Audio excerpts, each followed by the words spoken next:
dans le prix d'un site e-commerce, un débutant ne peut pas se permettre de faire ça. Et le problème, c'est pas le problème, mais est-ce que lorsque tu crées ton site, tu fais ton site, est-ce que les gens vont venir payer sur ça? Quelqu'un va venir mettre sa carte de visite. Même si on a Timon, ils n'ont nous complaint. C'est tout un parcours. D'autres ne mettent pas les frais. Et puis tout, tu vois. C'est le e-commerce, mais nous, on l'a adapté au fait. Je suis Colette Ekwe,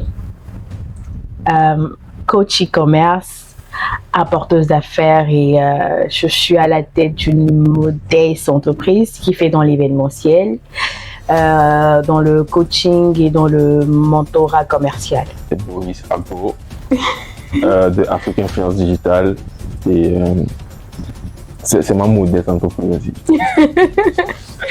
Donc aujourd'hui on va essayer d'aller peut-être à fond sur le e-commerce surtout. C'est un sujet qui moi m'intéresse beaucoup. Je pense qu'on a un peu discuté de ça tout à l'heure. Et comme le veut notre podcast, l'idée c'est de partager l'expérience déjà sur le terrain. Donc ça c'est les gens qui charbonnent vraiment en réalité, qui passent ici. Donc de dire comment ça se passe vraiment. Et surtout de pouvoir inspirer, engager la jeunesse ou les jeunes entrepreneurs qui se lancent aujourd'hui en fait dans ce domaine-là. D'accord. Donc on va commencer par déjà ton parcours à toi. Pourquoi tu as créé en fait? Pourquoi tu as déjà comment tu fais pour entrer dans le milieu de l'e-commerce en fait? Alors, je suis rentrée dans le milieu du e-commerce quand j'avais démissionné de mon ancien boulot qui me pompait un peu. Et dans mon ancien boulot, on faisait un peu, mon travail consistait un peu à gérer quelques côtés des ventes en ligne. Mais plutôt nous, ce n'était pas de la vente, mais on faisait de l'achat chez nous en fait. Donc je ne sais pas si je suis autorisée à dire le nom de l'entreprise. Il n'y a pas de souci. Bon, si tu es autorisée, mais nous, on n'a pas de... Bon, je ne sais pas. Bon, j'étais au support e-commerce de Gozem Togo, spécialement au niveau de la gestion des commandes. Donc c'est là qu'est partie l'envie de plus explorer le côté e-commerce parce que je voyais la manière dont les gens, cette culture-là venait au Togo où les gens se permettaient de pouvoir faire des achats en ligne, que ce soit côté food, bien que ce soit côté shopping. Donc, puisque j'ai démissionné de mon boulot, je me suis dit, ok, tu aimes bien ce que tu as eu à voir là-bas, pourquoi ne pas le reproduire, même si tu n'as pas une grande plateforme que eux ils ont, tu peux au moins faire un truc qui peut te ressembler. Et voilà, c'est là j'ai commencé de mon côté à apprendre de gauche à droite, à suivre quelques formations, à suivre des formations des coachs. C'était pas des formations payantes, mais c'était des formations en ligne parce que je n'avais pas les sous nécessaires pour me former auprès des gens, ou bien me former. Et déjà, je ne pense pas qu'il y ait des personnes spécialisées au Togo. Mais il y a toi. Bien sûr, maintenant, il y a moi. Et c'est là que j'ai commencé à faire j'ai commencé à suivre des formations sur les réseaux, auprès des coachs, à l'international et puis tout. Mais j'ai vu que leur e-commerce, surtout en Europe, en Occident, leur e-commerce est carrément différent. Et la culture que nous avons ici en Afrique ne nous permet pas de reproduire à 100%, bien ne me permettait pas de reproduire à 100% ce que j'avais appris. Donc, il a fallu que j'adapte, moi, ce que j'ai appris à mon environnement et surtout à la population togolaise. Parce que, sans se mentir, on n'a pas encore cette grande, je ne sais pas comment l'expliquer. On copie, mais on ne copie pas encore en fait, assez grand. Donc, je dis que je vais y aller comme ça. C'est là, j'ai suivi une formation. Après, j'ai suivi une formation spécialisée dans la vente, dans l'importation des produits depuis la Chine. Donc, c'est là, lorsque j'ai suivi cette formation-là. Petit à petit, j'ai commencé moi-même à faire des tests. Ma première commande, c'était une commande de 20 000. Où j'ai acheté des bijoux parce que j'aime beaucoup tout ce qui est bijoux. J'ai dit ok, puisque j'ai acheté des bijoux, pourquoi ne pas les commercialiser? C'est là que j'ai commencé à créer mes petits comptes, même s'il n'y avait pas tellement de visibilité, il n'y avait pas tellement d'abonnés. À travers ce petit compte-là, j'ai finalement vendu mon premier stock et je me suis dit ok, j'avais un compte Twitter Pourquoi? Puisque là, j'avais déjà un grand nombre d'abonnés. C'est pas tellement grand, mais c'était plus que ce que j'avais sur les autres réseaux. Pourquoi ne pas y aller? Et c'est là, j'ai commencé à proposer mes produits là-bas sur Twitter. Et petit à petit, voilà. Et là, je pense qu'on va revenir sur le point Twitter après. Mais là, on parle de quelle année comme ça?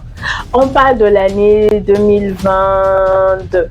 2022 ans, ça est déjà 2 ans. 2 ans.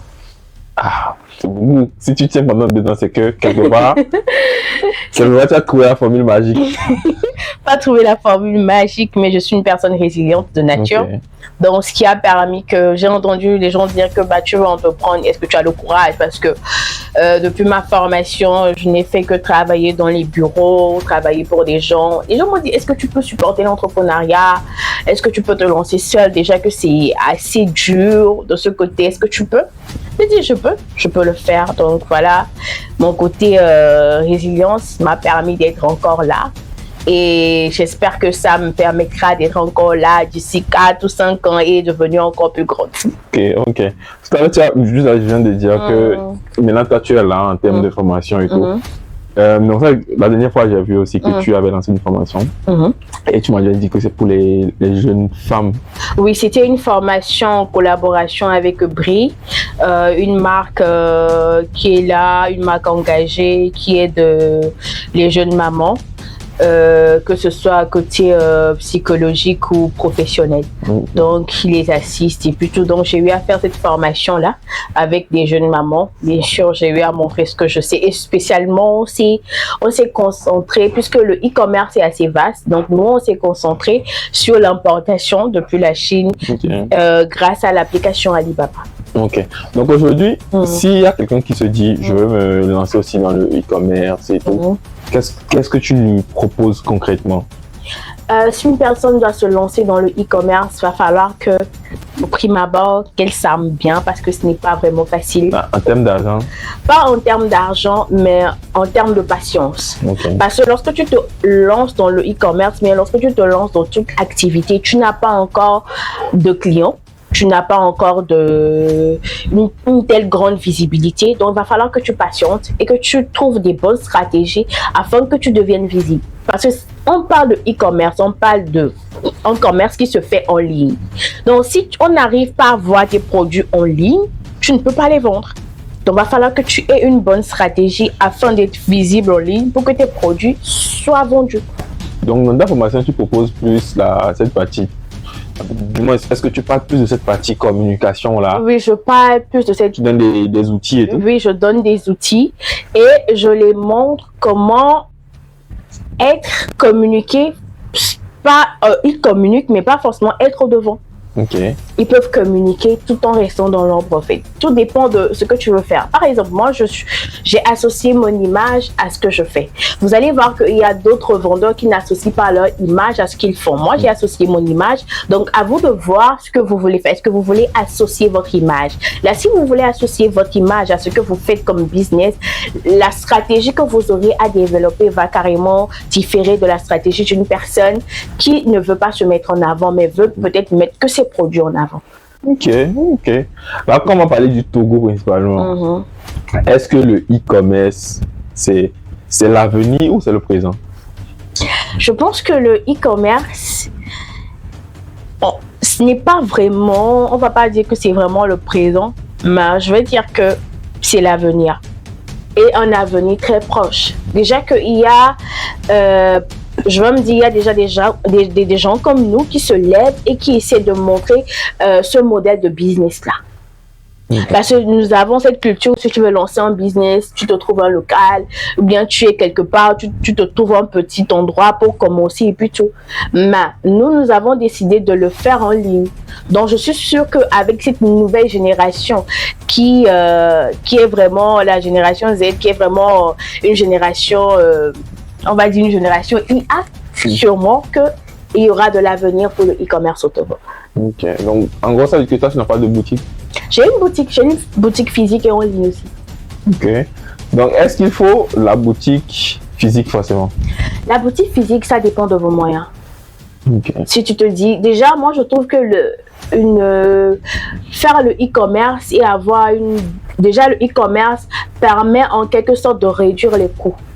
Parce que si tu n'as pas de boutique physique et que tu ne fais que dans la vente en ligne pure et simple, il n'y a pas les frais de loyer. Tu ne paies pas de loyer. Mais nous, là, on paye le loyer. Donc, si tu ne te sens pas encore capable de pouvoir payer le loyer, pas besoin de forcément avoir une boutique physique. Mais est-ce que ça a quand même un intérêt d'avoir la boutique physique? Ça a quand même un intérêt parce que, comme je l'ai dit tantôt, le Togolais n'a pas vraiment cette culture-là d'acheter en ligne. Quand tu poses tes produits en ligne, le client te demande « Est-ce que je peux venir voir ?» Est-ce que je peux toucher? Parce que d'autres se disent que ouais, on voit la photo, mais ce qu'on a reçu chez moi, ce que j'ai reçu chez moi, ce n'est pas ce que j'ai commandé. Souvent, ce n'est même pas en Afrique, mais vous allez voir sur les réseaux, sur d'autres sites, ils te disent qu'ils ont commandé ça, ils ont reçu ça.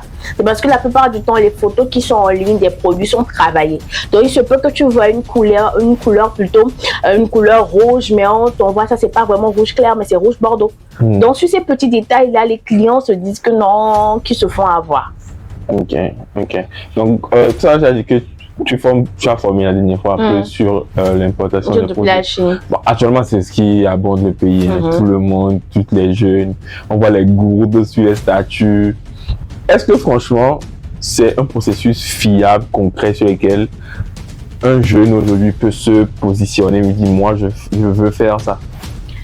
Bien sûr, les mamans au grand marché, les tontons, ils commandent depuis la Chine. C'est parce qu'il n'y avait pas cette vulgarisation plutôt du processus qu'on ne savait pas en fait qu'ils commandaient depuis la Chine.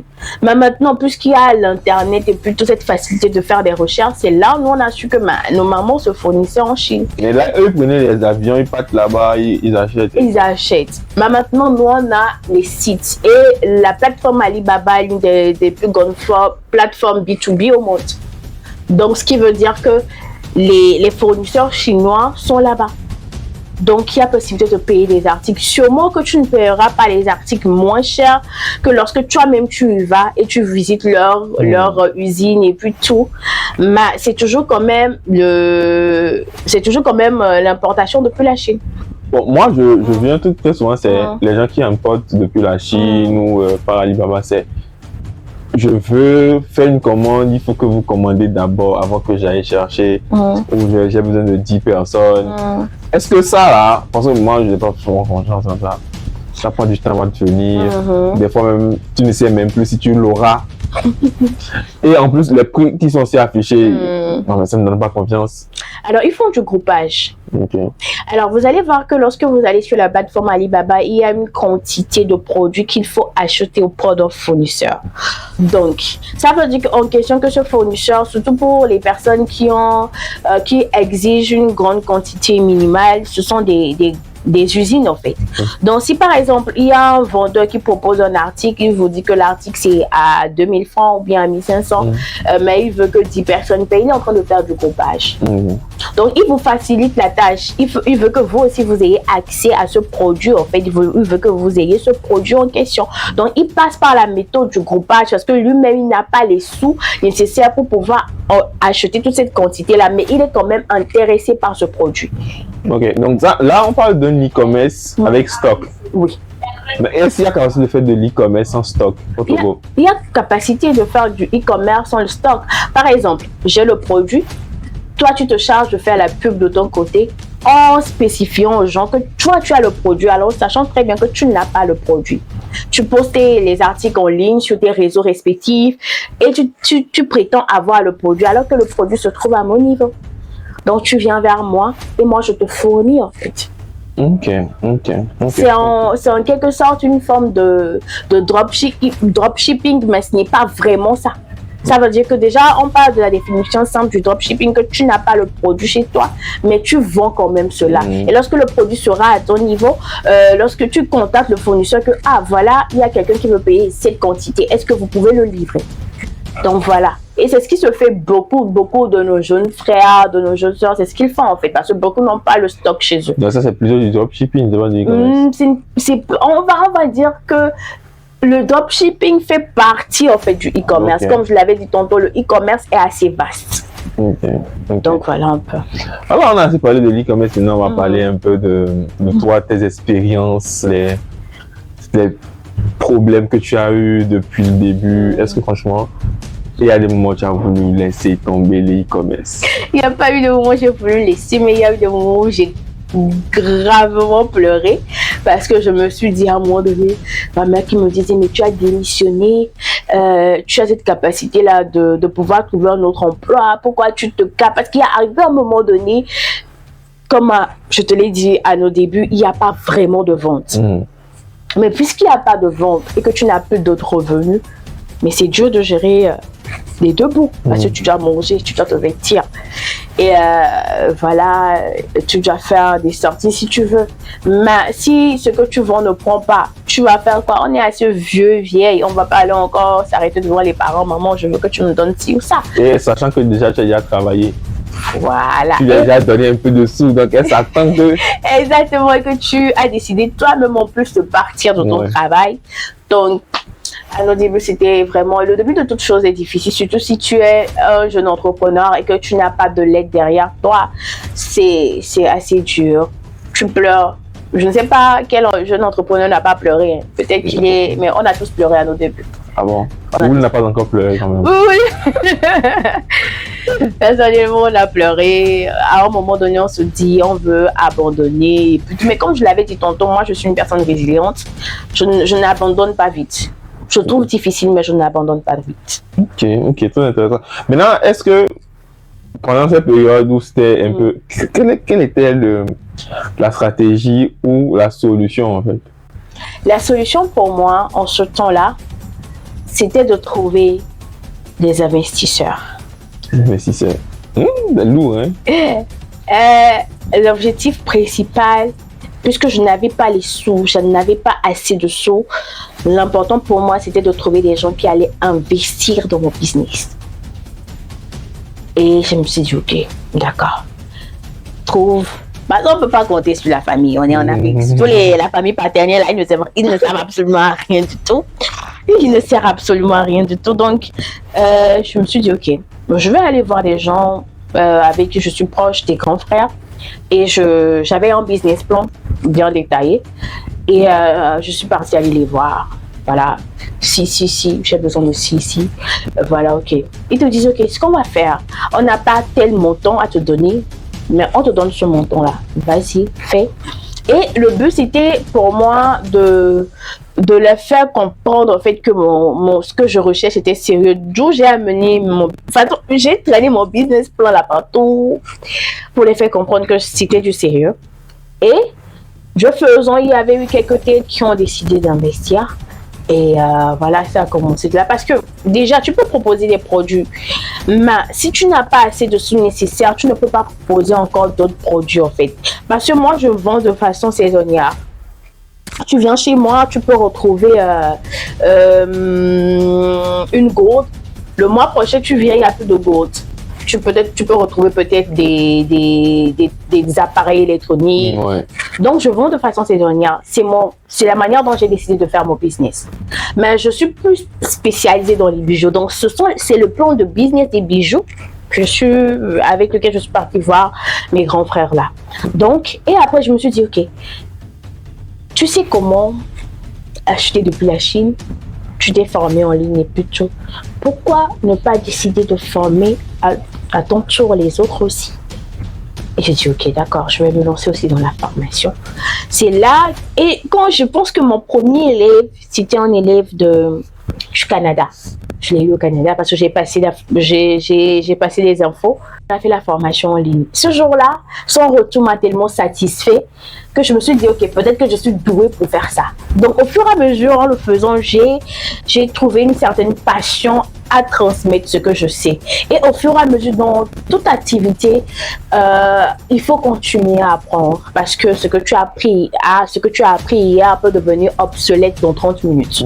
Donc, je continue d'apprendre moi aussi et en retour, je forme d'autres personnes et je leur donne ce que j'ai appris. Donc, c'est de cette manière-là que j'ai associé beaucoup de choses. C'est pour ça que tu vas voir Coco Empire fait dans beaucoup de choses. J'ai un star, nous faisons dans l'événementiel parce que j'aime beaucoup. J'aime beaucoup tout ce qui est événement. J'ai attribué, j'ai mis la formation. Et avec le temps, je me suis dit, pourquoi ne pas être en freelance aussi? Parce que j'ai ce don-là d'apporter des affaires, j'ai cette technique-là qu'il faut. Pourquoi ne pas me lancer en tant qu'apporteuse freelance? Voilà, c'est là le parti. Donc, il faut que lorsque tu commences en business, il ne faut pas juste t'attendre à ce que le business explose. Il faut que tu rajoutes d'autres choses en fait. Il faut que tu puisses exploiter tout ce que tu as comme potentiel. C'est ce que j'ai eu à faire. Et revenons sur le cas de business model, business plan. Est-ce que le business plan là, tu as pris des sous en termes d'investissement ou en termes de donation? J'ai pris en termes d'investissement. Ok. Donc aujourd'hui, tu as des gens qui sont des investisseurs dans... Oui, il y a des gens qui sont investisseurs dans Coco Empire et spécialement, ils ont investi dans le côté jewelry, dans le côté bijoux. Ils n'ont pas investi dans l'autre côté parce que Coco Empire Store vend beaucoup de choses. Mais eux, ils sont spécialement dans les bijoux. Ok, très intéressant. Donc, c'est que ça marche, hein. On pourrait laisser les business plans, ça marche. Si tu es un jeune entrepreneur, bien, tu veux te lancer dans un business, la première des choses, c'est avoir un business plan. Ça te rend crédible, en fait. Ça te donne une certaine importance. Moi, j'ai entendu dire que le business plan, c'est quand tu cherches du financement. Mais quand tu veux te lancer là, maintenant, là, tu n'as pas le temps de faire le business plan. Qu'est-ce que tu en vois? Qui a dit, qui a menti à ce point? Lorsque tu commences, tôt ou tard, tu auras besoin de financement. C'est peut-être quand tu auras besoin de financement que tu vas commencer à te mettre. En fait, le business plan, c'est la première des choses à faire dès le début. Même avant de t'asseoir pour dire, OK, bon, j'ai 80 000, je commence par ça, il faut faire le business plan. Parce que le business plan te permet de voir aussi grand, là où tu veux voir ton entreprise dans 2 ou dans 3 ans. Mais tu as tout ça dans ta tête. C'est tout dans ma tête. Mais pourquoi forcément il faut le mettre sur papier ou il faut l'écrire? Disons que moi je veux lancer une boîte, je ne veux pas d'investisseur, j'ai assez de fonds pour le faire. Est-ce que je dois écrire un business plan? Écrire un business plan, comme je viens de le dire tantôt. Si tu ne le fais pas forcément pour aller demander des financements, mais tu le fais en fait pour voir, tu reviens dans 2 ans, dans 3 ans, pour voir est-ce que les prévisions que je me suis données, est-ce que j'ai atteint en fait ça? Ça te permet d'être vraiment dans ce que tu fais en fait. Ça te rend pro. Ça te rend pro. Donc après le business plan, tu passes au niveau des logos, images, etc. Ok, donc là, si on remonte bien,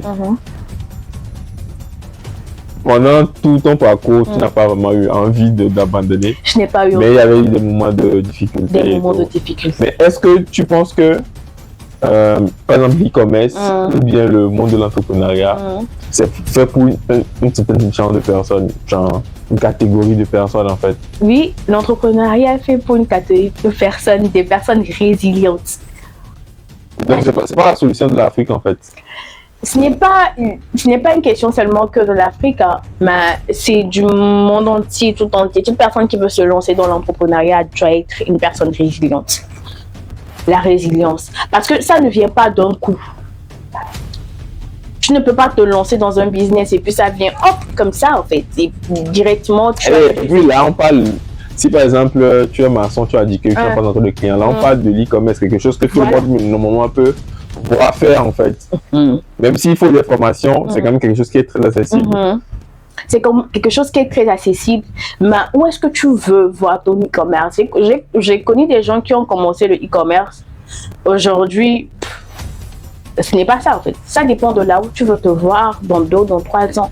Moi, mes rêves et mes ambitions sont tellement assez vastes que j'ai mis tout ce qu'il faut pour que ça devienne, pour que je puisse évoluer à chaque instant et à chaque moment en fait. C'est très intéressant. Donc les jeunes femmes doivent savoir que c'est pas facile Les jeunes hommes doivent savoir que c'est c'est vraiment du l'entrepreneuriat. Ouais. Maintenant, est-ce que pour toi, ta vie personnelle aujourd'hui par rapport à l'entrepreneuriat, est-ce que ça n'est pas significatif? Par exemple, quand on prend par exemple ta vie relationnelle, est-ce que ça a eu un impact, l'entrepreneuriat a eu un impact sur ta vie relationnelle? L'entrepreneuriat, non, pas vraiment. Donc, le mythe de l'entrepreneur ne peut pas être en couple, c'est faux. L'entrepreneur, le mythe de l'entrepreneur, ça dépend, d'accord? Ça dépend de comment tu te structures. Okay. L'entrepreneuriat aussi demande de l'organisation. Et je dis souvent que on trouve toujours du temps pour les personnes qu'on aime. Donc, si ton travail te prend assez de temps, au point où tu n'as plus de vie amoureuse, bien je ne sais pas, c'est que tu t'organises vraiment très mal. Là, on nous a attaqué. Hein. Ça veut dire que tu t'organises très mal. Ok, donc il y a toujours du temps en fait. Ce n'est pas qu'il y a du temps, mais il y a une accommodation qui te permet de pouvoir être... À moins que toi-même tu l'aies décidé. Hein. Parce que tu pars d'une décision. Tu te dis, ok, je suis focus sur mon entreprise 2-3 ans. Je n'ai pas le temps. Ok. Et tu es dedans. De, je ne sais pas, de 8h à minuit, ainsi de suite. Tu ne dors pas. Tu ne dors pas. C'est parce que tu t'es donné cet objectif-là. Mais il y a certaines personnes qui arrivent à allier les deux. Donc, tu pars d'un choix en fait que tu as fait. Ok, c'est intéressant. Donc aujourd'hui, quelles sont les choses que tu as mis en place aujourd'hui qui te vont te dire, bah, j'ai encore une survie sur une longue période. Ce que je veux dire par là, c'est quoi? En entrepreneuriat, tout est risqué. Tu peux te réveiller demain, on te dit par exemple, tu commences sur Alibaba n'est plus. On ne sait jamais, Facebook a bugué, donc tout ce que tu avais comme base de données clientèle, c'est parti. Mais pour toi, qu'est-ce que tu mets en place? Quelle étape de ta routine entrepreneuriale qui peut te permettre d'être déjà focus sur ton travail, mais de t'assurer que demain aussi, ça va te donner quelque chose? Alors, c'est le fait déjà que je suis multipotentielle, je ne fais pas une seule chose à la fois. Donc, ce qui veut dire que si on griffe le côté e-commerce aujourd'hui, ça bat de l'air. J'ai d'autres plans de secours qui sont l'événementiel et mes collaborations, mes partenariats de taf. Ok. Est-ce que tu travailles avec une équipe? Je travaille avec une équipe. Ah, et si ça ne va pas bien, par exemple, l'équipe fait comment? Si ça ne va pas bien, je peux peut-être, en cas de crise, d'une très grande crise, je peux les gérer sur 2 ou 3 mois en les informant. Donc ça, est-ce que ça c'est une stratégie qui a été mise en place? Oui, c'est une stratégie qui a été mise en place. J'ai toujours des plans de secours. Quand je me lance dans quelque chose, j'ai toujours des plans de secours. Au cas où ça ne marche pas, on fait ci, on fait ça. Donc, par exemple, quand on prend le cas de ça ne va pas mal, sur 3 mois, que tu pourrais les gérer sur 3 mois minimum. Donc, ça veut dire que si je comprends bien, tu as mis en place une stratégie qui dit j'assure 3 mois de salaire à tous ceux qui travaillent avec moi. Ça, c'est pour toutes les entreprises ou les entreprises qui arrivent à un certain niveau? Moi, je me dis que c'est pour toute entreprise. Tant que tu te lèves, tu te dis, je suis prêt, mon business est prêt à supporter les charges de plus, tu dois te préparer. Ok. C'est pour ça que moi, j'ai une rencontre, pas les jeunes entrepreneurs, mais bon, des startups naissantes qui emploient des gens mais n'assurent pas leurs arrières en fait. Donc, tu n'es pas prêt à supporter peut-être 10 employés ou 3 employés. Toi, je suis seulement 1. En fonction de ton budget. Là, tu sais qu'en cas de crise, tu peux payer ton employé. Et sur peut-être une longue période. Ok. Bon, maintenant, comment tu as pu travailler avec ton équipe? Est-ce que c'est des gens qui sont ponctuels ou c'est des gens avec un contrat contractuel sur un certain nombre de durées et tout? J'aime travailler avec les gens en freelance. Ok. Parce qu'en freelance, ça me permet vraiment me concentrer sur ce que tu me fournis comme appui, en fait. Okay. Parce que si on va directement sur un contrat, il se peut que je ne sois pas satisfaite et plutôt je te propose, est-ce que tu veux? Ou bien on va pas dire freelance, mais sur une durée déterminée. Peut-être je te dis, ok, on fera une période d'essai de 2 ou 3 mois afin de voir si ton travail que tu me fournis me satisfait. Je trouve ça très intéressant. Mais est-ce que travailler avec des freelances plutôt, ce n'est pas... Quelle est la culture d'entreprise du coup? Avec des freelances et chacun dans son coin, au besoin, ils sont appelés, c'est ça? Ouais, au besoin, ils sont appelés. Donc, il n'y a pas cette culture-là, on dit, avec Coco Empire, j'ai un boulot tel jour, ça. Non. Okay. Donc, est-ce que c'est un modèle qui va avec l'e-commerce spécialement? Alors, c'est un modèle qui va avec le e-commerce. Déjà parce que, sans mentir, je suis toujours encore une petite entreprise. Donc, je ne vais pas me mettre à embaucher des gens, comme je l'ai dit tantôt, à embaucher des gens en masse et ne pas pouvoir les payer après, tu vois. Donc, quand je dis, OK, cette période, j'ai une période de 2 mois où je dois travailler et rendre des résultats à mes clients à moi.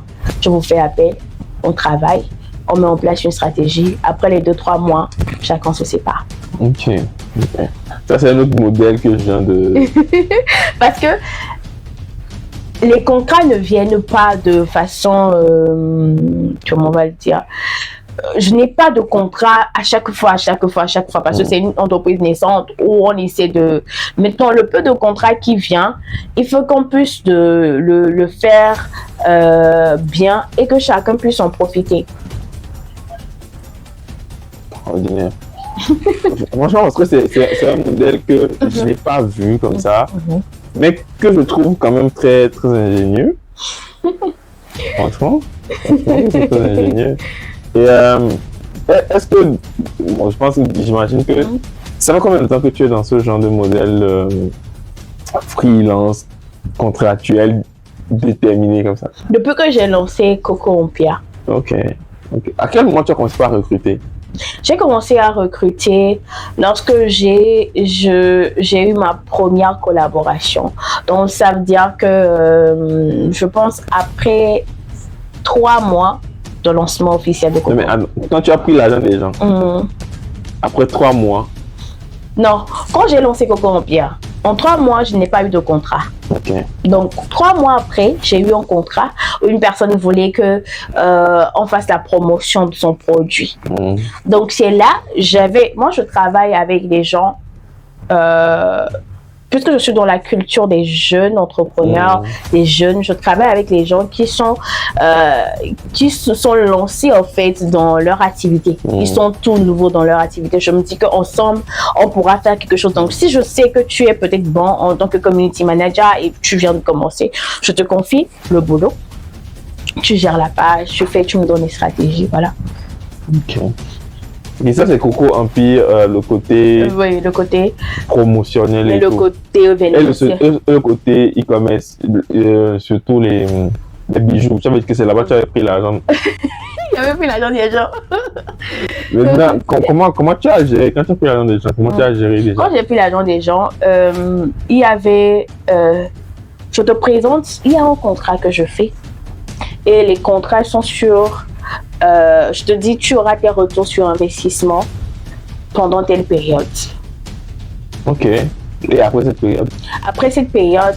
Et je dis, dans le contrat, c'est bien stipulé qu'en cas de mévente, ou bien en cas de truc, on supporte tous les 2 les charges.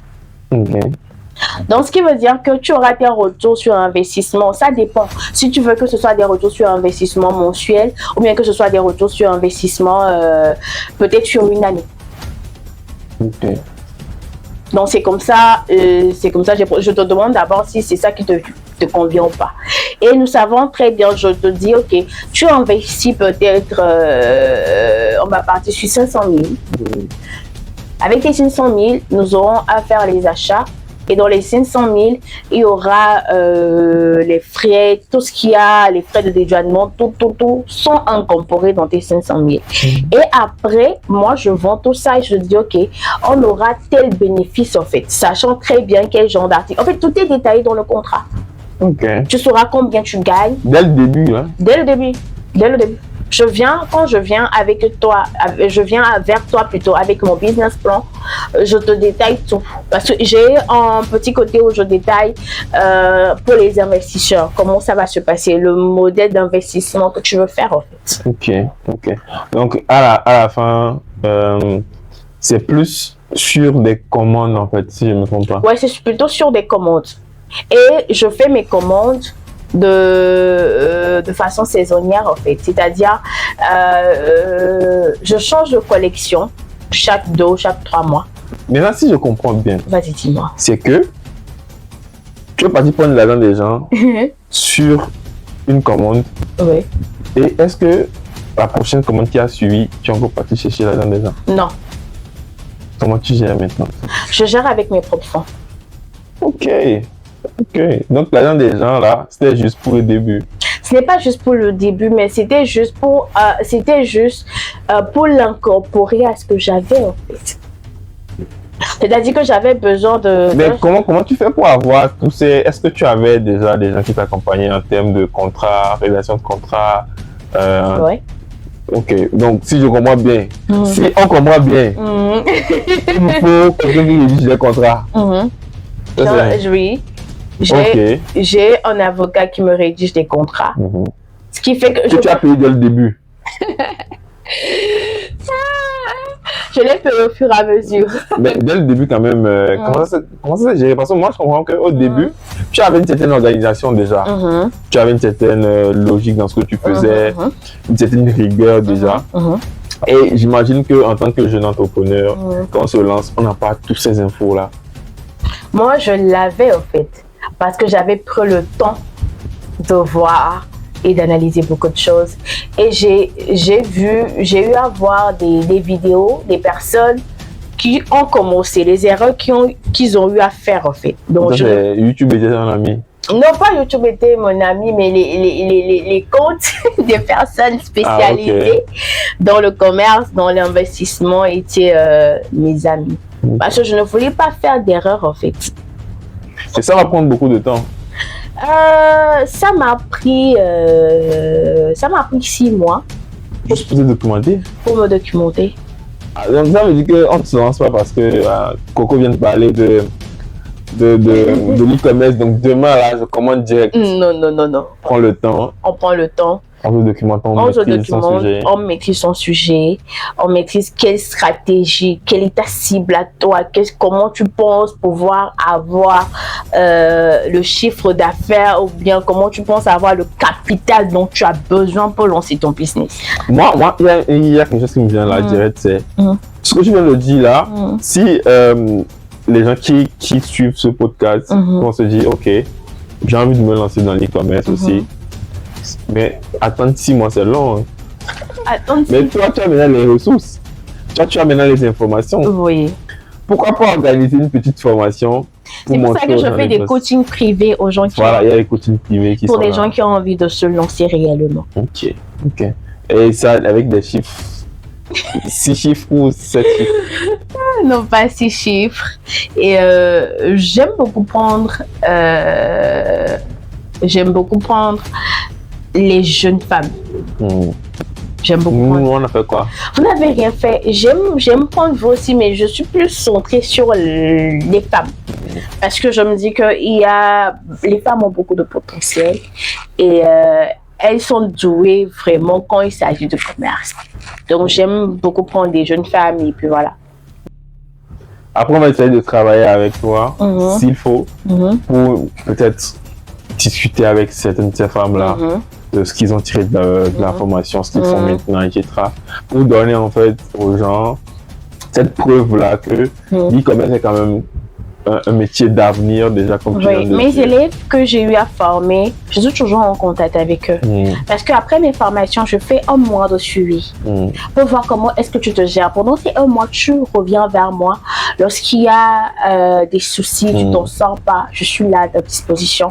Et moi, je me dis que les personnes que j'ai formées, ce n'est pas du genre, tu viens, tu m'as donné ton argent, je t'ai formé, puis c'est tout. Non. Je reste toujours en contact avec eux. Des fois, je fais même la promotion de leurs produits. Je présente leurs produits. Voilà. Ok. Très intéressant. Si j'ai aussi une question, c'est plus sur l'environnement dans lequel nous sommes aujourd'hui à Lomé. Est-ce que tu penses que c'est un environnement favorable mentalement en termes d'infrastructure pour un jeune entrepreneur? Je vais dire que le Togo ne permet pas d'être un entrepreneur à long terme. À long terme? Ouais. Après, tu vas chercher l'argent. Ça ne te permet pas d'être un entrepreneur à long terme parce que les défis auxquels nous faisons face sont tellement durs et je pense qu'il n'y a pas un réel accompagnement pour les jeunes entrepreneurs. Moi, je parle des jeunes entrepreneurs. Je ne parle pas des entrepreneurs, je parle des jeunes entrepreneurs. Ceux qui commencent, il n'y a pas vraiment un réel soutien en fait pour les jeunes entrepreneurs. Parce que un jeune entrepreneur a besoin de fonds pour commencer. Et le plus grand des problèmes, c'est de trouver ces fonds. D'où moi, j'ai eu l'idée d'aller vers les gens pour des investissements. Mais il faut connaître les gens aussi. Il faut connaître des gens aussi. Les gens qui ont l'argent pour investir aussi. Pas forcément les gens qui ont l'argent pour investir. Je peux voir un ami qui est prêt à investir 30 000, 20 000 dans ton business. Et ça peut gâter les amitiés. C'est d'où vient le contrat. Parce que le contrat que vous faites oblige chacun d'entre vous à le respecter. Et tant que tu sais très bien que tu ne respectes pas ton contrat, là, ton investisseur peut te poursuivre en justice. Tu peux être poursuivi en justice pour quelques retours sur investissement au lieu de respecter ta partie du contrat, tu le feras. Donc, il faut être sérieux soi-même en vrai. Sérieux toi-même. Parce que je dis qu'il faut savoir là où tu vas dans ton business. Il faut savoir, je n'entreprends pas parce que les gens entreprennent. Je n'ai pas commencé l'entrepreneuriat parce que les gens entreprenaient en fait. J'ai commencé l'entrepreneuriat parce que j'avais le but qu'un jour, Coco Empire soit une grande structure. Donc si dans les petites choses, je n'arrive pas à être sérieuse, Coco Empire ne pourra pas évoluer. Et là, on parle d'empire. Bien sûr, d'empire. On parle d'empire, on ne parle pas d'une entreprise, on parle d'empire. Donc, je me vois tellement très loin, dans quelques années, dans plusieurs domaines. Donc, le pourquoi, je suis très sérieuse dans ce que je fais. Très, très sérieuse. Ok. Donc, là, parlons un peu de l'empire aussi. Est-ce que l'empire se porte bien? L'empire se porte bien. Quand on dit l'empire se porte bien, ça ne veut pas dire qu'il n'y a pas des moments de difficulté. Il y a des moments de difficulté, mais je me dis qu'au fur et à mesure que le temps passe, j'arrive à avoir des solutions pour chaque difficulté qui vient en fait. Je ne suis plus comme une débutante qui avant pleurait face à ces difficultés-là. Mais plutôt je me levais et puis je trouvais une solution rapidement. Même si c'est une solution à court terme pour pouvoir stopper le feu, je le fais. Je le fais. Ok. Donc là, nous, notre objectif ici dans ce podcast, c'est de dire à la jeunesse, déjà qui entreprend, qu'il y a des outils, il y a des solutions, il y a des manières de faire. Et derrière, les gens qui veulent aussi entreprendre, de se dire, ok, il y a les gens dans différents domaines qui passent dans ce podcast-là, comment ils font leur quotidien, comment ils ont débuté. C'est pourquoi je prends beaucoup de temps sur ça. Parce que aujourd'hui, moi, avec mon agence, nous, on va dire qu'on débute aussi. Et on est là depuis, ça fait 3 ans, mais on apprend tout le temps. Tu as toujours l'impression que tu es au début. Voilà. Parce qu'il y a des problèmes qui te viennent, tu te dis, c'est encore quoi ça? Donc, est-ce qu'aujourd'hui, tu as une routine de vie? comme on dit, comme les influenceurs de Dubaï nous disent qu'il faut se réveiller tout le matin à 3 heures, prendre une douche froide. Est-ce que tu as une routine comme ça, en fait, qui te permet d'être en forme toute la journée? Bien sûr, j'ai une routine et je me dis que avant de lancer tout type de business, il faut que tu aies ce côté spirituel assez fort. Confier ce que tu veux faire à ton entité spirituelle, que tu sois musulman ou chrétien. Et aucun être humain ne réussit sans l'aide d'une entité spirituelle. Donc, moi, étant une chrétienne, la première des choses, j'ai une routine. Je me réveille à 4 heures. Je consacre au grand max 45 minutes pour ma méditation, ma louange et ma prière. Avec ça, je confie ma journée à Dieu pour que tout se passe bien. Et après ça, puisque la plupart du temps, je travaille à la maison. J'ai un store, mais le store est ouvert. Tu vas peut-être y retrouver mon assistant qui est là-bas. Moi, je suis à la maison. Je fais ce que je règle ce qu'il y a à régler et je bouge parce que je ne reste pas sur place. Tu vas avoir pour un événement maintenant, on te dit de venir, tu vas discuter avec la personne qui organise, vous allez essayer de voir, de mettre des projets en place et puis tout, les stratégies, comment faire pour que l'événement prend et puis tout. Et après ça, je consacre au maximum 30 minutes dans la journée pour apprendre sur le e-commerce ou bien sur le marketing. C'est très important parce que comme je viens de le dire, que tu peux apprendre quelque chose en 30 minutes, c'est obsolète. Donc, je consacre au moins 30 minutes dans la journée pour apprendre quelque chose de nouveau. Ok. Donc, c'est comme il y a déjà la partie spirituelle, qui est très important. La partie organisation toi-même et après la partie formation qui s'ajoute. Donc, est-ce que tu penses que c'est les 3 clés de la réussite d'une journée entrepreneuriale? Je ne vais pas dire que c'est les 3 outils qui permettent de réussir, mais c'est les 3 outils qui te permettent d'être toujours à la page. Toujours à la page. Ok. Ok. Très, très intéressant.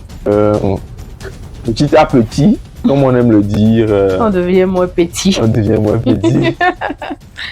et moi, franchement, moi, j'apprends beaucoup. J'apprends beaucoup. C'est aussi ça. Comme j'aime dire à tous ceux qui viennent dans le podcast, d'abord, c'est moi qui apprends. Après, les gens qui vont suivre vont apprendre, mais d'abord, c'est moi qui apprends. Donc, aujourd'hui, si quelqu'un, on tire vers la fin. D'accord. Tire vers la fin. Donc, si quelqu'un aujourd'hui te dit, je vais entreprendre, est-ce que d'abord tu lui conseilles le e-commerce? Il dit, tu vas entreprendre. Peut-être je n'aime plus mon boulot, je n'aime plus mon DG. Je ne sais quoi, il y a beaucoup de raisons. Est-ce que tu le conseilles sur l'e-commerce? En toi, ce que toi tu fais, est-ce que tu lui conseilles ça? Alors moi, je me dis que toute activité, c'est comme si tu choisissais ta filière. Tu vas faire ce que tu aimes. Est-ce que tu avais entre-temps cette passion pour le e-commerce? Est-ce que tu es intéressé par ce modèle de business? Et comme je l'ai dit, l'entrepreneuriat, c'est pas pour tout le monde. Il faut que tu aies au prime abord cette capacité-là. Ou bien il faut que tu aies ce que nous appelons la résilience. Si tu ne l'as pas, ne t'aventure pas dans l'entrepreneuriat.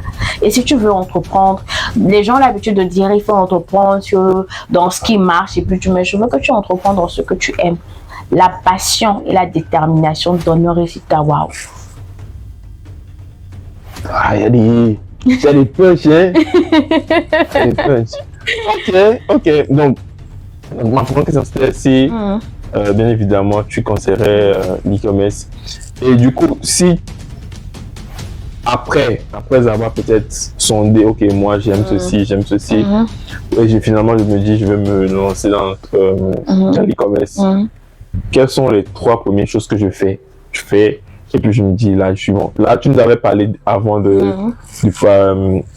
présentations du projet en termes de business plan. Mais quelles sont les 3 choses que tu fais? Que tu dis, ok, je fais ça que j'ai déjà une bonne base. Maintenant, je peux commencer peut-être par faire des commandes, par chercher des clients, etc. La première des choses à faire, c'est de te former d'abord. Ok. Tu te formes.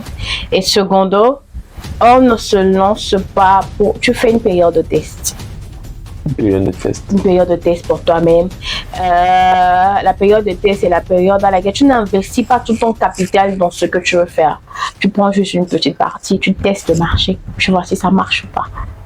Ah, ça à l'époque, tu avais vendu ton premier stock de 20 000 déjà. J'avais vendu mon premier stock de 20 000 qui était toujours les bijoux. Ok. Et j'ai vu que ça a marché puisque je proposais des designs de bijoux qui n'étaient pas versés sur le marché. Et tout ça se retrouvait dans mon business plan. J'avais ma cible, tout était dans mon business plan. Donc, j'ai dit, ok, je teste d'abord le marché, je n'investis pas tout mon capital, je teste d'abord le marché. Et après, moi déjà que je n'avais pas un assez gros capital, il fallait que je cherche, donc j'ai investi ce que j'avais comme test là-bas. Et après... Ok, et le troisième point? Le troisième point est assez fort spirituellement. Ok. Donc, quand on est lancé le business, il faut aller voir ton pasteur. Si tu dois voir ton pasteur, ton marabout, Il faut. Il le faut vraiment. Il faut. Et là, on parle du contexte déjà africain, togolais, surtout. Et ça fait 3, mais je veux que tu nous rajoutes une 4e qui serait spécifiquement que pour l'environnement togolais. Quel est l'outil qu'il te faut pour réussir l'entrepreneuriat dans l'environnement togolais? Ce qu'il te faut pour réussir dans l'environnement togolais, c'est d'être une personne, comment on va le dire, une personne qui possède cette capacité-là de vite adapter. Changer de business, c'est ça? Pas changer de business, mais t'adapter en fait au marché. Ok. Parce que le marché togolais, c'est un peu un marché constant. C'est un marché qui... Donc, il va falloir que tu t'habitues vraiment à ce marché togolais-là pour que ça marche. Ok. Je pense que moi, j'ai les outils. Demain, je me lance.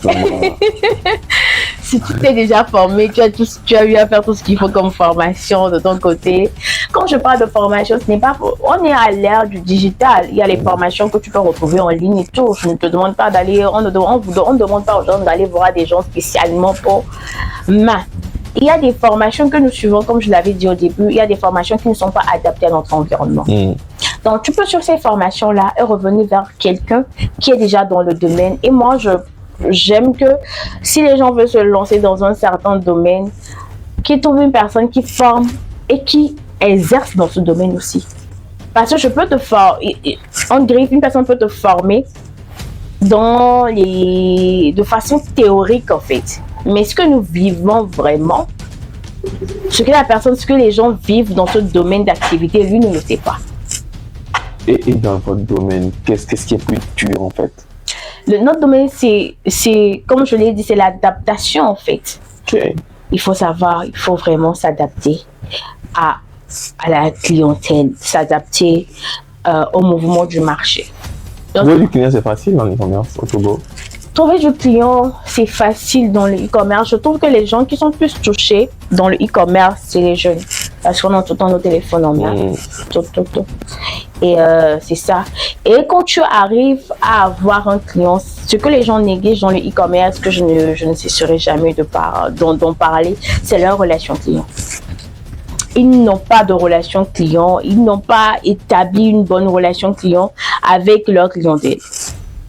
Ce qui fait que, par exemple, tu écris à une personne, tu as vu ses contacts sur les réseaux, tu lui écris, la personne te répond peut-être le lendemain, alors que tu avais besoin du produit. Déjà, il a faussé cette base-là. Et je dis souvent à mes apprenants que si vous êtes indisponible, mettez un message automatique qui fera comprendre à votre potentiel client que vous n'êtes pas disponible et que vous reviendrez. Donc, il y a la relation client est tellement importante dans tout type de business, dans tout type d'activité, mais surtout principalement dans le e-commerce parce que la personne ne te voit pas. C'est vraiment important la relation client. Si c'est dans une boutique physique, la personne te voit et plutôt, mais dans le e-commerce, déjà une vente en ligne, la personne est face à une personne, elle est face en premier lieu à tes écrits.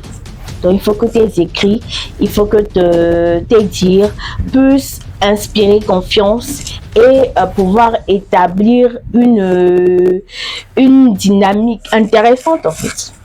Voilà. Ok. Donc la relation. La relation. Je pense que on va faire un deuxième épisode pour parler de ça. Parce que moi, j'ai un gros problème avec ça, avec tous ceux qui vendent en ligne. Ils vendent des choses que je trouve très intéressantes. Mais déjà, imaginons qu'on fait TikTok. Par exemple, pour ce projet, c'est eux les pires. Ils ne mettent pas de numéro. Tu écris un commentaire. Ils te répondent jamais. Ils te répondent jamais. Ils te répondent jamais. Ils te répondent jamais. Mais ça, c'est pas du e-commerce, du coup. C'est du e-commerce, mais ils ne le font pas bien.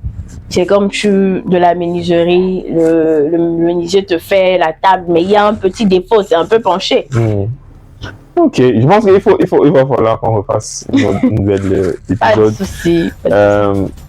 Mais avant de finir, on essaie de faire un petit truc. C'est quoi? On va prendre un mot qui a été pas forcément le plus utilisé, mais plutôt caractéristique de tout ce qu'on vient de dire. Qu'on va donner, les gens qui suivent vont mettre en commentaire. Après, on a des boss cadeaux pour eux. Ok, d'accord. Donc, quel est le mot qui résume pour toi l'échange d'aujourd'hui? Pour moi, l'échange là a été vraiment édifiant. Édifiant. Moi, je pencherais plus pour la résilience. La résilience, ok. En fait, je pense que c'est le mot le plus utilisé aujourd'hui. Si je comptais dans les faire, voilà, pas 10 que pour toi. Pour moi, c'était édifiant. Pour les personnes qui auront à écouter au même moment, ça me montre en fait que il y avait certains aspects que moi-même j'ai peut-être oublié à mes débuts. Donc c'est édifiant pour ceux qui écoutent, c'est édifiant pour moi aussi. Édifiant. Moi je pense que le mot serait édifiant. Dans les commentaires, vous mettez édifiant, donc ça, on sait que vous avez suivi jusqu'à la fin déjà. Mais au-delà de ça, vous savez, on vous prépare des boss pour ceux qui suivent jusqu'à la fin surtout, parce que vous êtes les bébés en fait. Et ces boss-là, il y aura des produits de Coco Empire Store qui vont c'est déjà annoncé, c'est pas moi j'ai dit. C'est déjà annoncé. Donc, on espère voilà. Vous allez suivre jusqu'à la fin. Vous allez suivre jusqu'à la fin. Ok, merci beaucoup. Je t'en prie.